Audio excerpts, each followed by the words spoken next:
ক্যান্টিনে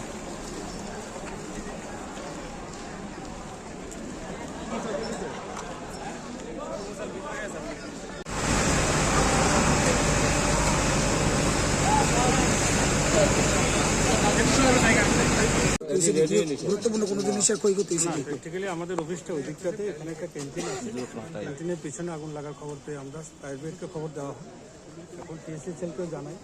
সেই অর্থে অফিসিয়াল ডকুমেন্ট এখানে কিছু নেই, তবে ক্যান্টিনের পিছনে কয়েকটা পুরানো বোর্ড ছিল আগে ট্যুরিজম ডিপার্টমেন্টের, এগুলো আনইউজডই থাকে, তো এগুলোতে আগুন লেগেছে। বাকি সবটা ডিটেলস কী কারণ কতটা কী ডিটেলস আমরা একটু পরে বলতে পারি। প্রাথমিক ধারণা কি কে রাখতে হবে আপনার?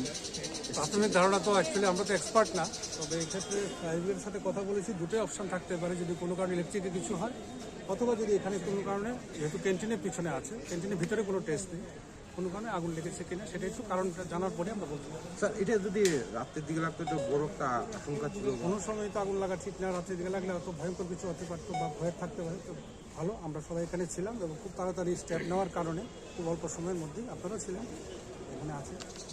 কোনো ধরনের সেই অর্থে কোনো ক্ষয়ক্ষতি ছাড়াই, বড় ধরনের ক্ষয়ক্ষতি ছাড়াই এখন পর্যন্ত। বাট স্টিল আমরা রিস্ক নেইনি।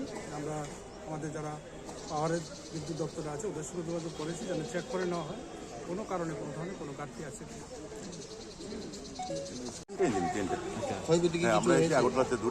ক্ষয়ক্ষতির পরিমাণটা কিরকম হতো? এটা আসলে অ্যাকচুয়ালি তো ওয়েস্ট আছে, এটি পরে বোঝা যাবে কত। জিনিসটি কি ছিল এখানে?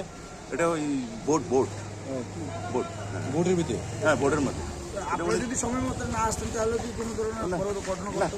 তখন তো বিরাট ধরনের এখানে যেহেতু কিচেন রুম আছে, অফিস আছে, আরো বড় ধরনের একটা অঘটন ঘটতে পারতো।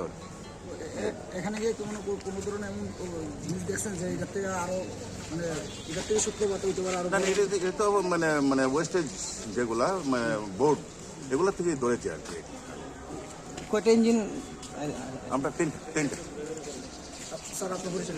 আমার নাম কুমুদলাল দাস, এমজি বাজারের অফিসার।